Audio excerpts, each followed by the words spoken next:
Hello friends, welcome back to my channel. Today we will discuss the topic of the primary and the secondary antibody. तो primary और secondary antibody को जानने से पहले हम देख लेते हैं कि एंटीबॉडी क्या होता है। एंटीबॉडी जो होता है वो क्या करता है, प्रोटीन या फिर जो भी एंटीजीन है उसको जाके बाइंड हो जाता है। और ये जो एंटीबॉडी इसको हम यूज करते हैं to identify the protein interest. ठीक है। और इसमें क्या लिखा है, antibody as a tool in a diagnostic the immunology. तो ये एंटीबॉडी का दो मेन टाइप्स है, primary antibody and secondary antibody. ये जो एंटीबॉडी का दो पार्ट में क्लासिफाई हुआ है, primary antibody and secondary antibody. इसमें जो प्राइमरी एंटीबॉडी होता है इसमें क्या होता है, it bind directly to the targeted antigen. मतलब ये जो है डायरेक्टली जो टारगेटेड एंटीजन है उसको ही जाकर डायरेक्ट बाइंड हो जाता है, इसलिए उसको क्या बोलते हैं, प्राइमरी एंटीबॉडी। मतलब bind to the antibody that has been allowed to bind to the targeted antigen. इसका मतलब क्या होता है, ये जो प्राइमरी एंटीबॉडी रहता है, ये प्राइमरी एंटीबॉडी जिस एंटीजन के साथ जाके बाइंड होता है उस एंटीबॉडी के ऊपर सेकेंडरी एंटीबॉडी बाइंड होता है, उसको बोलते हैं सेकेंडरी एंटीबॉडी। समझ में आ रहा है क्या बोल रहा हूँ मैं? नेक्स्ट स्टेप में आपको डायग्रामेटिकली जब एक्सप्लेन करूंगा तो आपको इजीली अंडरस्टैंड होगा मैं क्या बोलना चाह रहा हूँ। तो हम डिटेल में समझने की कोशिश करेंगे कि प्राइमरी एंटीबॉडी क्या होता है। तो जस्ट एक इमेजिन कीजिए कि मेरे पास एक ग्लास का डिश है, जो भी होगा इंस्ट्रूमेंट होगा लेबोरेटरी में का।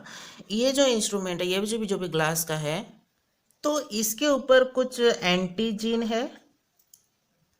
तो ये जब रियल में होता है कैसा रहता है, सपोज ये कुछ मेम्ब्रेन है, मेम्ब्रेन के ऊपर ये एंटीजीन पहले से प्रेजेंट रहता है। ठीक है। उसके ऊपर ये कुछ साइट्स होते हैं, उसके ऊपर आके जो एंटीबॉडी है वो आके वहाँ पे बैठेगा।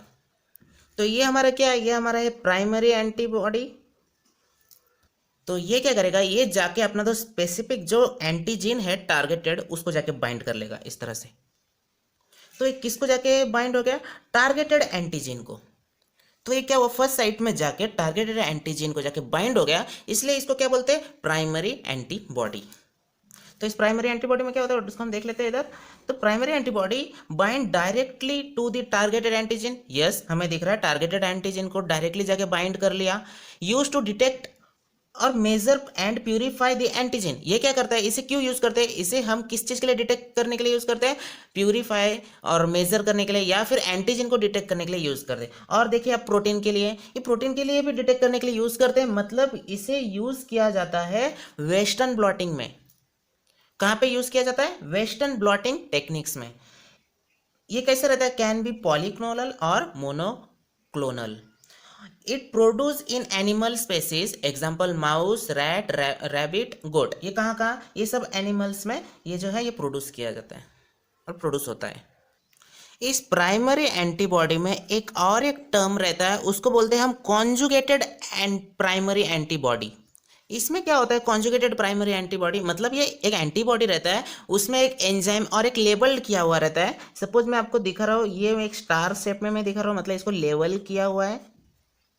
और ये जो कॉन्जुगेटेड प्राइमरी एंटीबॉडी है, ये जब जाके अपना जो भी टारगेटेड एंटीजन को जाके जब बाइंड हो जाता है तो इसको क्या बोलते हैं, ये जो डिटेक्ट करता है, इसने क्या किया, इस एंटीबॉडी को, एंटीजन को जाके डायरेक्ट डिटेक्ट किया। तो ये जो डिटेक्शन है, इस डिटेक्शन को क्या बोलते हैं, डायरेक्ट डिटेक्शन। क्या बोलते हैं, डायरेक्ट। तो इसने क्या किया, डायरेक्टली जाके एंटीजन को जाके बाइंड हो गया। समझ में आया इतना? तो इसमें से आपको क्या समझ में आता है, अगर प्राइमरी एंटीबॉडी अगर टारगेटेड एंटीजन को जाके बाइंड हो जाए तो उसको बोलते हैं प्राइमरी एंटीबॉडी। अगर ये लेबल्ड किया हुआ ये जो एंजाइम वाला जो है ये अगर जाके डायरेक्टेड बाइंड होता है तो इसको क्या बोलते हैं, कॉन्जुगेटेड प्राइमरी एंटीबॉडी। ठीक है। अभी हम मूव ऑन करेंगे सेकेंडरी एंटीबॉडी के पास। हाँ, तो इसमें आपको दिख रहा है सेकेंडरी एंटीबॉडी हमारा पहले जो भी हमने ड्रॉ किया था वैसे ही है। इसमें हमारा प्राइमरी एंटीबॉडी पहले से जॉइंट है और ये हमारा सेकेंडरी एंटीबॉडी है। सेकेंडरी एंटीबॉडी जब डायरेक्टली जाके प्राइमरी एंटीबॉडी को बाइंड करेगा तब उसको क्या बोलेंगे, सेकेंडरी एंटीबॉडी। वो कैसे होगा, इस तरह से। तो ऐसा हमारा बाइंड हो जाता है। तो प्राइमरी के साथ सेकेंडरी बाइंड हो गया, इसलिए इसको क्या बोलते हैं, सेकेंडरी एंटीबॉडी। तो ये जो सेकेंडरी एंटीबॉडी ये कहाँ पे जाके बाइंड होता है, ये बाइंड होता है प्राइमरी एंटीबॉडी के ऊपर एक FC रीजन रहता है, वहां पे जाके सेकेंडरी एंटीबॉडी बाइंड हो जाता है। तो लास्ट जैसे हमने कॉन्जुगेटेड प्राइमरी एंटीबॉडी देखा था वैसे इसमें भी क्या होता है, सेकेंडरी होता है, जैसे कॉन्जुगेटेड। तो इसका मतलब क्या होता है, सेकेंडरी कॉन्जुगेटेड एंटीबॉडी कैसे रहता है, ये हमारा लेबल्ड किया हुआ, ये जब जाके डायरेक्टली जब प्राइमरी एफसी रीजन में जाके जब बाइंड करेगा तो इसको क्या बोलेंगे, सेकेंडरी कॉन्जुगेटेड एंटीबॉडी और कॉन्जुगेटेड सेकेंडरी एंटीबॉडी। तो इसमें क्या बोला है, produce by the immunising a host animal with the antibody from a different species. मतलब क्या होता है, एक एग्जांपल के थ्रू मैं एक्सप्लेन कर रहा हूँ। तो सपोज मेरे पास एक माउस है, ठीक है, जिसके अंदर ऐसा एक टारगेटेड एनिमल लिया है जिसके अंदर एंटीजन हम इंजेक्ट करने वाले, उसके अंदर एंटीजन डालने वाले हैं। अभी माउस के अंदर हम जब एंटीजन डालेंगे थ्रू द इंजेक्शन, उसके बाद माउस के अंदर क्या प्रोड्यूस होगा, ऑब्वियसली हमें पता है कि एंटीजन अगर रहा तो उसके अपोजिट में क्या प्रोड्यूस होगा, एंटीबॉडी तैयार होगा। तो कौन सा एंटीबॉडी तैयार होगा माउस में तैयार होगा प्राइमरी एंटीबॉडी। तो सपोज ये रेड कलर का मैंने डाला है, सपोज ये, इसको समझिए कि ये रेड कलर का है, इसके ऊपर एंटीबॉडी तैयार होगा, प्राइमरी एंटीबॉडी तैयार होगा। तो प्राइमरी एंटीबॉडी का स्ट्रक्चर, सपोज ये हमारा प्राइमरी एंटीबॉडी तैयार हो चुका है, ठीक है।